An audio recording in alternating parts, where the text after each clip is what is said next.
Hello friends, ये हमारा Bihar SSC का दूसरा प्रैक्टिस सेट है, जो कि पूरी तरह से नए सिलेबस पर आधारित है और ये जो है आने वाले बिहार एसएससी एग्ज़ाम के लिए काफ़ी ज़्यादा इम्पोर्टेंट है। तो सारे प्रश्नों को ध्यान से देखेंगे और इनको याद करने का कोशिश करेंगे। ये जो है प्रैक्टिस सेट, इसमें काफ़ी अच्छे-अच्छे प्रश्न दिए हुए हैं, इनको जो है ध्यान से देखेंगे। तो शुरू करते हैं। हमारा पहला क्वेश्चन है, आधुनिक युग का मनु किसे कहा जाता है? आधुनिक युग का मनु किसको बोलते हैं? आधुनिक युग का मनु जो है वो बी आर अम्बेडकर, भीमराव अम्बेडकर को बोला जाता है। ये आपको याद रखना है। महात्मा गांधी को भी कई सारी उपाधियां मिली हैं, जैसे महात्मा गांधी को महात्मा, राष्ट्रपिता और बापू भी कहा जाता है, और महात्मा गांधी को जो है अर्धनग्न फकीर भी कहा जाता है। ये सभी आपको याद रखना है। ये जो बी एन राव है, ये कौन थे? तो ये जो है संविधान निर्माण के समय ये सलाहकार थे, ये भी आपको ध्यान रखना है। एम जी रनाडे, इनके बारे में अगर बात किया जाए तो ये जो है, ये जो ब्रिटिश काल में ये न्यायाधीश थे, एम जी रनाडे, और ये जो है लेखक भी हैं। अगला क्वेश्चन देखते हैं। निम्नलिखित में से किन ब्रिटिश अधिकारियों ने लखनऊ में अपना जीवन खोया था? किन ब्रिटिश अधिकारियों ने लखनऊ में अपना जीवन खोया था? ये आपको बताना है। इसका आंसर क्या होगा? तो 1857 का जो विद्रोह हुआ था, उसमें लखनऊ में जो है sir Henry Lawrence, major general Havelock और जनरल नील ने अपने जीवन से हाथ धोया था। इन तीनों ने जो है इसमें अपना हाथ धोया था। इन दोनों तीनों की मृत्यु हो गई थी। किनका किनका हुआ था? तो हेनरी लॉरेंस और जनरल हैवलॉक, उसके बाद क्या बोले थे अभी, उसके बाद था जनरल नील। ये तीनों का जो है देहांत हो गया था। ये आपको याद रखना है, यानी कि 2, 3 और 4 ये वाला सही आंसर हो जाएगा। तीसरा क्वेश्चन यहाँ पे मिलान करना है। कौन सा बुक किस लेखक का है, ये बताना है। The first Indian war independence, the first Indian war of independence, इसके लेखक जो है वो कार्ल मार्क्स हैं। ये आपको याद रखना है। The causes of the the causes of the Indian revolt, the causes of the Indian revolt, इसके लेखक हैं सर सैयद अहमद खान। ये वाला हो जाएगा दूसरा। उसके बाद the first war of independence, इसके लेखक हैं वी डी सावरकर। यानी कि 1 का 1, 2 का 2, 3 का 3 और 4 का 4, ये हो जाएगा। मोतीलाल नेहरू और चितरंजन दास द्वारा वर्ष 1923 में गठित पार्टी का क्या नाम था? पार्टी का क्या नाम था, ये बताना है। तो दोनों ने मिलकर जो है एक स्वराज पार्टी का स्थापना किया था, जिसका कांग्रेस खिलाफत स्वराज पार्टी भी जिसको कहा जाता है। ये याद रखना है, 1923 में इसका स्थापना हुआ था। और गदर पार्टी का स्थापना जो है 1913 में लाला हरदयाल के द्वारा किया गया था। यह भी आपको याद रखना है। अभिनव भारत संस्था, इसका स्थापना जो है 1904 में हुआ था। ये भी आपको याद रखना है। अंग्रेजों के विरुद्ध खान अब्दुल गफ्फार खान द्वारा अंग्रेजों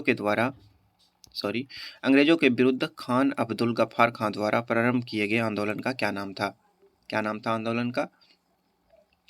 इसका आंसर हो जाएगा लाल कुर्ती। लाल कुर्ती जो है ये आंदोलन अंग्रेजों के विरुद्ध अब खान अब्दुल गफ्फार खान के द्वारा शुरू किया गया था। ये आपको याद रखना है। क्विट इंडिया, ये क्या था? तो क्विट इंडिया ये भारत छोड़ो आंदोलन को ही कहा जाता है, और इसकी शुरुआत महात्मा गांधी ने 1942 में की थी। ये काफ़ी इंपॉर्टेंट है, बार बार पूछा जाता है भारत छोड़ो आंदोलन के बारे में, तो आपको याद रखना है। खिलाफत आंदोलन ये जो है 1919 में हुआ था। आपको याद रखना है। निम्न में से कौन होम रूल आंदोलन से नहीं जुड़ा था? होम रूल आंदोलन से कौन नहीं जुड़ा हुआ था? होम रूल आंदोलन जिसका शुरुआत जो है 1916 में हुआ था। इसका शुरुआत जो है बाल गंगाधर तिलक और एनी बेसेंट के द्वारा किया गया था, और ए सुब्रमण्यम जो है इसके अध्यक्ष थे। ये आपको याद रखना है। चित्तरंजन दास इससे संबंधित थे। मोतीलाल नेहरू ये सभी संबंधित थे। एनी बेसेंट भी संबंधित थी। यहाँ पे जो है, यहाँ पे क्या आंसर हो जाएगा? यहाँ पे हो जाएगा बाल गंगाधर, ये नहीं होगा, एस सुब्रमण्यम अय्यर, इसका जो है संबंध इससे नहीं था। बाल गंगाधर तिलक तो था ही। ये आपको याद करना है, इसके द्वारा स्थापना ही किया गया था 1916 में। एस सुब्रमण्यम इसका सही आंसर हो जाएगा। भारतीय राष्ट्रीय आंदोलन से संबंधित घटनाओं के सही कालानुक्रम का पता करें। भारतीय राष्ट्रीय आंदोलन से संबंधित घटनाओं के सही कालानुक्रम को व्यवस्थित करना है यहाँ पे। तो यहाँ पे Cripps mission, cabinet mission, Cripps mission कब हुआ था? क्रिप्स मिशन जो है 1942 में हुआ था, मार्च 1942 में हुआ था Cripps mission. Cabinet mission plan यह जो है मई 1946 में हुआ था। उसके बाद आगे के ऑप्शन देखते हैं। भारत छोड़ो आंदोलन ये कब हुआ था? ये तो 1942 में हुआ था। उसके बाद हुआ था, उसके बाद क्या हुआ था? भारत छोड़ो आंदोलन, ये जो वेबल ऑफर है ये 1945 में हुआ था, यानी कि सबसे बाद में यहाँ पे कैबिनेट मिशन हुआ था। बी वाला सबसे बाद में हुआ था, ये वाला सही आंसर होगा। निम्नलिखित में से वह महानतम कुषाण नेता कौन था जो बौद्ध बन गया था? महानतम कुषाण नेता कौन था जो बौद्ध बन गया था? इसका आंसर हो जाएगा कनिष्क। कनिष्क जो है ये इन्होंने ही जो है शक संपत चलाया था, ये भी आपको याद रखना है, और ये जो है बाद में बौद्ध बन गया था। अगला क्वेश्चन देखते हैं। तक तक्षशिला के तक्षशिला के प्रसिद्ध स्थल होने का क्या कारण था? तक्षशिला के प्रसिद्ध होने का मेन कारण था वहाँ का गंधार कला। गंधार कला के लिए काफ़ी ज़्यादा यानी कि फेमस था, ये आपको याद रखना है। तक्षशिला अभी वर्तमान में पाकिस्तान में है। यहाँ पे पुस्तक और लेखक का मिलान करना है, पुस्तक और लेखक का मिलान करना है सही से। क्या होगा सही मिलान?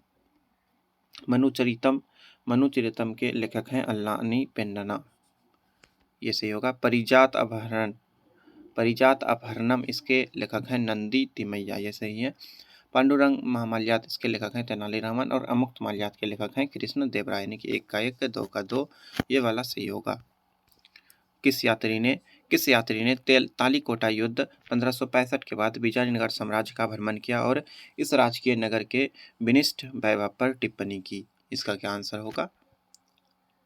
इसका आंसर हो जाएगा सीजर फ्रेडरिक।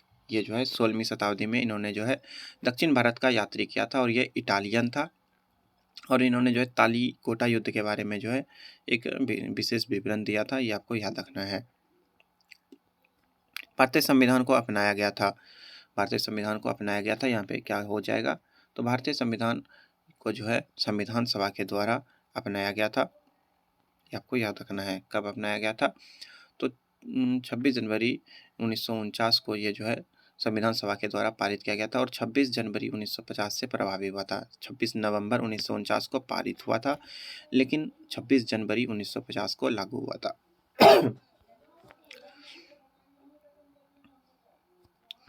भारत में लौकिक सार्वभौमिकता है क्योंकि संविधान की प्रस्तावना आरंभ होती है। क्या आंसर होगा? शुरू में कैसे प्रारंभ होता है ये यहाँ पे देख के आंसर टिक करना है। जब आप प्रस्तावना देखेंगे तो वहाँ पे शुरू होता है हम भारत के लोग, यहाँ से शुरू होता है, ये आपको याद रखना है। हम भारत के लोग, भारत को ऐसे करके शुरू में है। कोई वित्तीय बिल प्रस्तावित हो सकता है, कहाँ पे प्रस्तावित हो सकता है? तो दोनों कोई भी सदन हो, लोकसभा या राज्यसभा हो, किसी भी सदन में जो है ये प्रस्तावित हो सकता है। ज़्यादातर लोकसभा में प्रस्तावित होता है। क्या आंसर होगा? इसका आंसर होगा एक साथ दोनों सदन में। भारतीय नागरिकों के मौलिक अधिकार का वर्णन है संविधान के किस अनुच्छेद में? मौलिक अधिकार का वर्णन संविधान के किस अनुच्छेद में, ये बताना है। तो मौलिक अधिकार का वर्णन जो है 12 से 35 तक है, और भाग 3 में मौलिक अधिकार है, यह आपको याद रखना है। अगला क्वेश्चन, पंचायती राज विषय है। पंचायती राज ये कैसा किसका विषय है? तो ये जो है राज्य सूची का विषय है, राज्य सूची का विषय है। राज्य सूची में टोटल 61 विषय है, संघ सूची में 100 विषय है, और संवर्ती सूची में 52 विषय है, ये आपको याद रखना है। न्यायिक पुनर्वलोकन का अर्थ क्या है? थोड़ा सा धुंधला दिख रहा है, लेकिन मैनेज करना है, ये सही हो जाएगा आगे में। न्यायिक पुनर्वलोकन का अर्थ क्या है? क्या अर्थ है?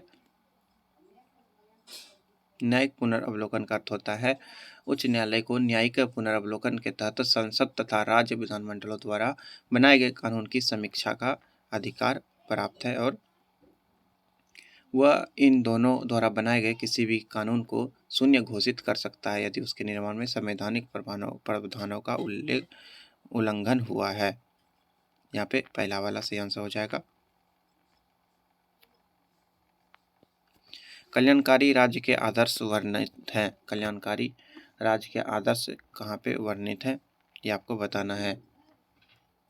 तो ये जो है राज्य के नीति निर्देशक तत्व में कल्याणकारी राज्य का आदर्श वर्णित है। और नीति निर्देशक तत्व ये अनुच्छेद 36 से 51 के बीच दिया गया है, ये आपको याद रखना है। 8वीं पंचवर्षीय योजना प्राथमिकता देती है। 8वीं पंचवर्षीय योजना में क्या प्राथमिकता था? तो मानव संसाधन का विकास था इसका मेन, और इसका जो एक और था आर्थिक रोजगार भी था, यानी कि रोजगार बढ़ाना इसका एक प्रमुख था। जन स्वास्थ्य भी दिया गया था, यानी कि इसमें 2-3 था, ये आपको याद रखना है। भारत के प्रथम उर्वरक संयंत्र कहाँ लगाया गया था? भारत में प्रथम उर्वरक संयंत्र जो है सिंदरी में लगाया गया था। कब लगाया गया था? सिंदरी में जो है 1951 में लगाया गया था, ये आपको याद रखना है। भारत का राष्ट्रीय आय का आकलन होता है। भारत में राष्ट्रीय आय का आकलन होता है, तो ये केंद्रीय सांख्यिकी संगठन सीएसओ के द्वारा होता है। सीएसओ के द्वारा जो है राष्ट्रीय आय का आकलन होता है, ये आपको याद रखना है। पंचवर्षीय योजनाओं के मसौदे को अंतिम रूप से कौन स्वीकृति प्रदान करता है? पंचवर्षीय योजनाओं के मसौदे को अंतिम रूप से कौन स्वीकृत करता है? इसका क्या आंसर हो जाएगा? तो राष्ट्रीय विकास परिषद इसका सही आंसर हो जाएगा। जीवन बीमा निगम एक उदाहरण है। जीवन बीमा निगम ये किसका उदाहरण है? तो ये जो है एक प्रकार का निवेश बैंक है, जो कि एक LIC जो होता है वो बीमा निगम के अंतर्गत आता है, यानी कि इसमें बीमा होता है, इंश्योरेंस होता है। पटना कलम शैली से संबंधित चित्रकार है। पटना कलम शैली से संबंधित चित्रकार इसमें से कौन सा है? तो इसका आंसर हो जाएगा हुलाल दास, जयराम दास और शिवदयाल एवं ईश्वरी प्रसाद, ये सभी जो है पटना शैली से संबंधित चित्रकार हैं, ये आपको याद रखना है। मधुबनी चित्रकला का संबंध किस राज्य से है? तो मधुबनी चित्रकला का संबंध जो है वो बिहार से, ये आपको याद रखना है। मिथिलांचल की लोक कला है ये मधुबनी चित्रकला, और इसमें जो है महिलाओं के द्वारा ही इसमें चित्र बनाया जाता है। महिलाओं का इसमें मुख्य भूमिका है।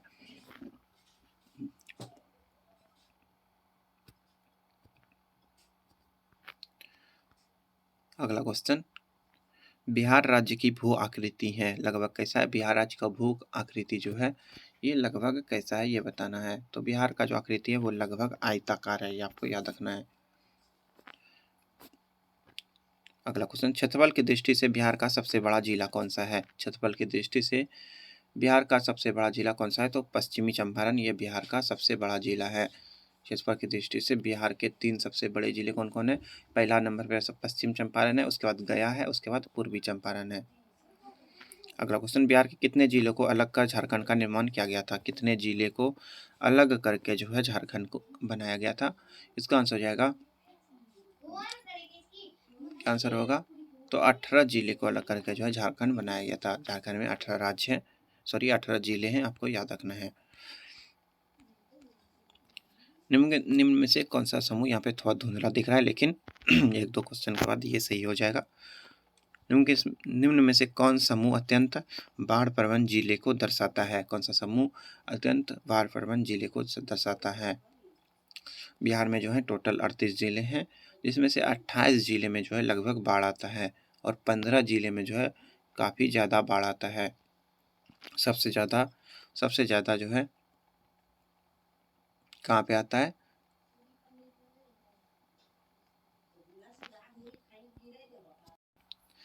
इसका सही आंसर हो जाएगा सहरसा, सुपौल, खगड़िया, इन तीनों राज्य में जो है काफ़ी ज़्यादा बाढ़ आता है। और भी कई नहीं कि 15 टोटल जिले में जो है अधिक आता है, लेकिन यहाँ ऑप्शन में ये तीनों जो है सही हो जाएगा।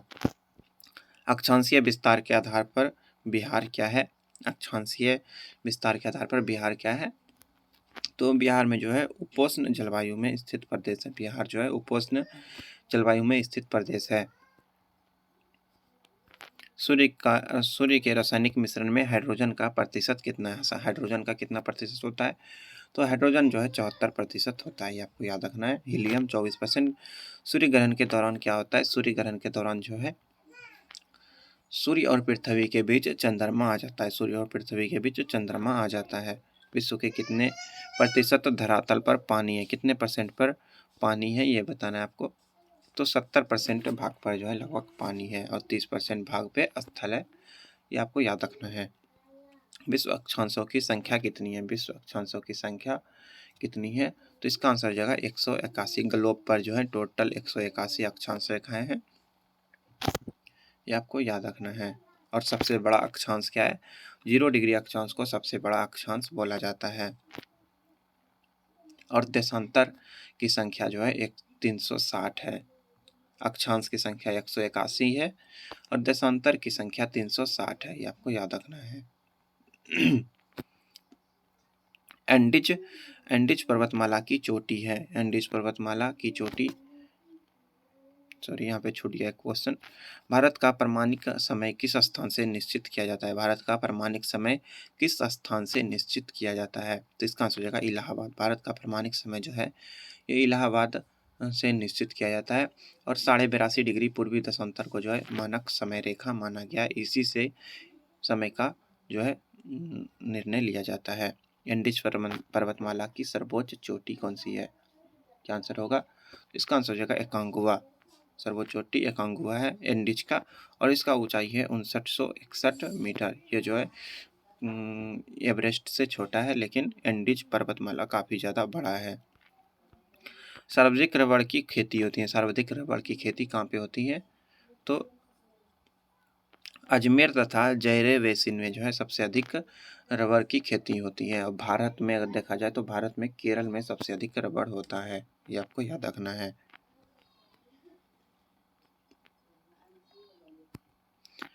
किस पाल शासक ने बौद्धों के लिए प्रसिद्ध विक्रमशिला महाविद्यालय की स्थापना की थी? विक्रमशिला महाविद्यालय ये जो है धर्मपाल के द्वारा बनाया गया था, ये आपको याद रखना है। और धर्मपाल ये जो है पाल वंश के शासन थे। लगभग 800 से 1100 ईस्वी तक इन्होंने शासन किया था, ये आपको याद रखना है। कुंवर सिंह 1857 में विद्रोह के एक प्रमुख नायक थे। वह निम्नलिखित में से किससे संबंधित थे? 1857 में जो है कुंवर सिंह एक प्रमुख नायक थे। वह किससे संबंधित थे, किस राज्य से संबंधित थे, ये बताना है। तो उनका राज्य संबंध जो है बिहार से है, और वे आरा जिले के जगदीशपुर से उनका संबंध था, ये याद रखना है। वर्ष 2021 में मलेशियाई ओपन स्क्वैश चैंपियनशिप में पुरुष एकल का खिताब किसने जीता है? पुरुष एकल का खिताब किसने जीता, ये बताना है। इसका आंसर हो जाएगा सौरभ घोषाल। सौरभ घोषाल से आंसर हो जाएगा। बौद्धिक बौद्धिक संपदा सूचकांक में बौद्धिक संपदा सूचकांक 2021 में भारत को कौन सा स्थान प्राप्त हुआ है? इसका आंसर क्या होगा? इसका आंसर हो जाएगा 40वां स्थान। श्रम आंदोलन से जुड़ा हुआ संग्रहालय भारत के किस जिले में खोला जाएगा? भारत के किस जिले में खोला जाएगा? ऑप्शन देख लेते हैं। ये जो है श्रम आंदोलन से जो आंदोलन है वो कहाँ पे खुलेगा? तो इसका आंसर होगा केरल में। न्यूयॉर्क में आयोजित यूएस ओपन 2021 का पुरुष एकल खिताब का विजेता कौन है? एकल विजेता कौन है? पुरुष एकल का विजेता कौन है? इसका आंसर क्या होगा? इसका आंसर हो जाएगा डेनियल मेदवदेव। कार्बन वॉच ऐप को लॉन्च करने वाला भारत का पहला केंद्र शासित प्रदेश बना है। कार्बन वॉच ऐप को लॉन्च करने वाला भारत का पहला केंद्र शासित प्रदेश कौन बना है? इसका आंसर हो जाएगा चंडीगढ़। ये सभी इंपॉर्टेंट प्रश्न है, आपको याद रखना है। हाल ही में बिहार सरकार ने किसकी शैक्षणिक स्तर में सुधार लाने के लिए सुनंदिनी कार्यक्रम की शुरुआत की है? सुनंदिनी कार्यक्रम की शुरुआत की है, ये किस शैक्षणिक स्तर में सुधार लाने के लिए? इसका आंसर हो जाएगा आंगनबाड़ी कार्यकर्ता में सुधार लाने के लिए। हाल ही में बिहार का कौन सा जिला इंडिया पोस्ट पेमेंट बैंक की सुविधा देने में पूरे भारत में अव्वल आया है? कौन सा जिला? इसका सही आंसर हो जाएगा नवादा जिला जो है वो जो है इंडिया पोस्ट पेमेंट बैंक की सुविधा देने वाले पूरे भारत में अव्वल आ गया है। नॉकडाउन और नॉकआउट किस खेल से जुड़े हुए शब्द हैं? नॉकडाउन और नॉकआउट ये दोनों किससे जुड़ा हुआ शब्द है? तो ये जो है बॉक्सिंग से संबंधित है, नॉकडाउन नॉकआउट। हिट रिफ्रेश नामक पुस्तक के लेखक कौन है? हिट रिफ्रेश नामक पुस्तक के लेखक कौन है? इसका आंसर हो जाएगा सत्या नडेला। किस वर्ष में श्रीलंका में democratic socialist Republic of Sri Lanka का गठन करके एक नया संविधान अपनाया गया था? श्रीलंका में नया संविधान अपनाया गया था, क्या आंसर होगा इसका? इसका आंसर हो जाएगा 1978 में जो है श्रीलंका में नया संविधान अपनाया गया था। हड़प्पन लोक कला शैली का संबंध किस भारतीय राज्य से है? हड़प्पन लोक कला शैली का संबंध भारत के किस राज्य से है? ये बताना है। इसका आंसर हो जाएगा बिहार से। यहाँ पे साइंस का प्रश्न है। इसके बाद टूथपेस्ट बनाने के लिए निम्न में से किसका उपयोग नहीं किया जाता है? टूथपेस्ट बनाने के लिए किसका उपयोग नहीं किया जा सकता है? इसका आंसर होगा गैलेना। गैलेना का उपयोग जो है टूथपेस्ट बनाने में इसका किसी भी तरह से उपयोग नहीं होता है, क्योंकि ये जो है सीसा का अयस्क होता है। सीसा का प्रमुख अयस्क होता है गैलेना, ये आपको याद रखना है। दाब का मान प्राप्त करने के लिए आप द्रव में थ्रस्ट को किससे विभाजित करते हैं? दाब का मान प्राप्त करने के लिए आप द्रव में थ्रस्ट को किससे विभाजित करते हैं? थ्रस्ट को किससे विभाजित करेंगे? थ्रस्ट मतलब होता है फोर्स एक तरह का, और फोर्स को जो है एरिया से विभाजित करते हैं, यानी कि क्षेत्रफल से विभाजित करते हैं। P बराबर होता है F/A, ये आपको ध्यान रखना है, फोर्स पर यूनिट एरिया। यहाँ पे सूची 1 सूची 2 मिलान करना है। वॉट ये किसका यूनिट है? ये जो है शक्ति का यूनिट है। नॉट ये जो है समुद्री जहाज की गति से संबंधित है। ये उस समय यहाँ पे ऑप्शन तो दिया है, ये आधा आधा करके दे दिया है, तो थोड़ा सा दिक्कत है इसमें मिलान करने में। नॉटिकल मील ये जो है नौ संचालन के द्वारा यूज किया जाता है। आवेग जो है, आवेग क्या होगा? संवेग आवेग होता है। यहाँ पे थोड़ा मिलान करने में दिक्कत है, तो इसको थोड़ा सा स्किप कर देते हैं। पैथोमीटर का उपयोग किसे नापने के लिए किया जाता है? पैथोमीटर का उपयोग किसको मापने के लिए किया जाता है? तो इसका उपयोग जो है वो समुद्र की गहराई मापने में किया जाता है। आवृत्ति को मापा जाता है। आवृत्ति को जो है हर्ट्ज में मापा जाता है। हर्ट्ज इसमें मापा जाता है। अगला क्वेश्चन, 50 डिग्री सेंटीग्रेड का मान फ़ारेनहाइट स्केल में होगा। 50 डिग्री सेंटीग्रेड यहाँ पे कन्वर्ट करना पड़ेगा। तो इसका कैसे कन्वर्ट करते हैं? C/5 = F-32/9, इस वाले फार्मूला पर हम लोग वैल्यू को पुट करके निकाल लेंगे। तो यहाँ पे हमारा जो है F का मान जो है 122 निकल जाएगा। अंतरिक्ष यान जो चक्कर लगा रहा है से एक सेब छोड़ा जाता है, तो वह क्या होगा?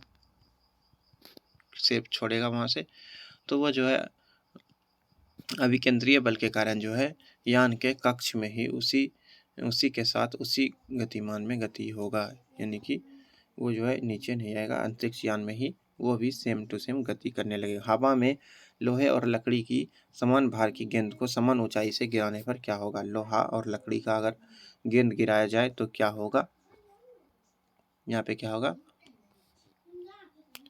तो दोनों जो है सेम भार का, इसलिए पृथ्वी पर जो है ये दोनों जो है समान समय में गिरेगा, यानी कि इक्वल टाइम में गिरेगा।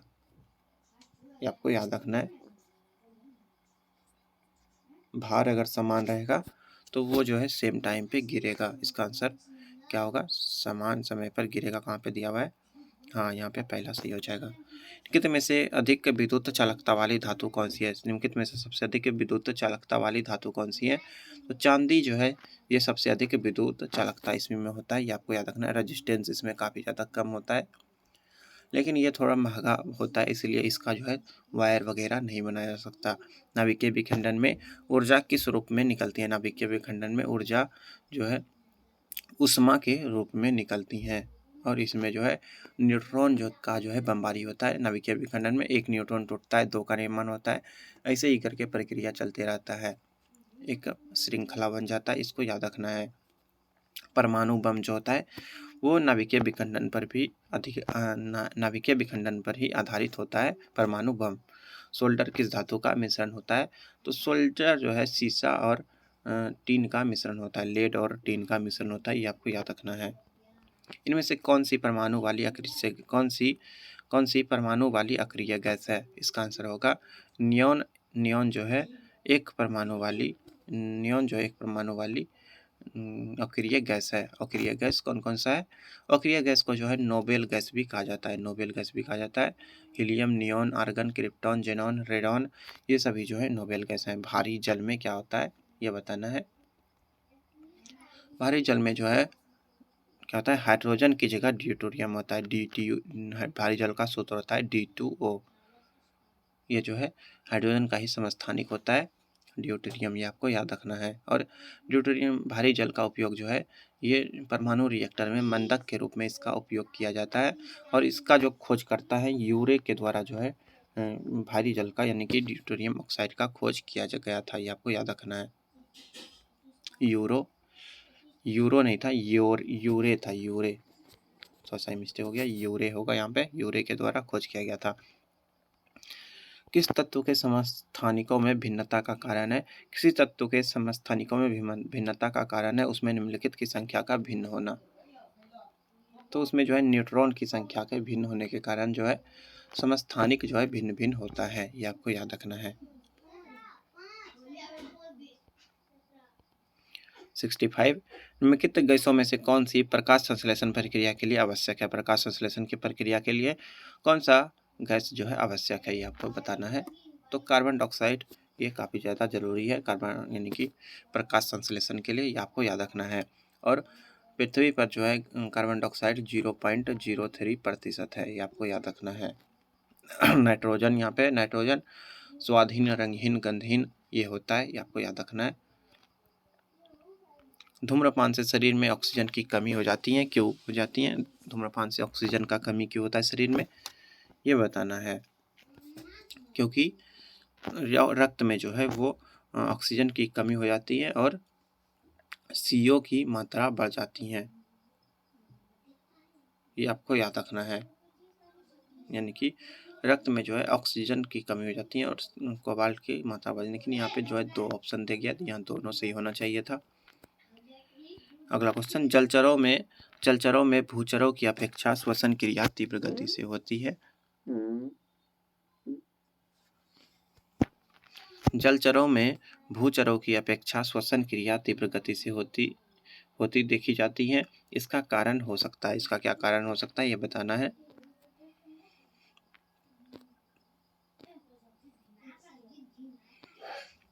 क्या कारण हो सकता है यहाँ पे देखना पड़ेगा। जलचरों में भूचरों की अपेक्षा श्वसन क्रिया तीव्र गति से होती है, इसका क्या कारण हो सकता है? तो इसका मुख्य कारण होगा जल में घुली ऑक्सीजन की मात्रा का वायु में घुली ऑक्सीजन की मात्रा की अपेक्षा कम होना, क्योंकि जल में जो है ऑक्सीजन का मात्रा कम है और वायु में अधिक है।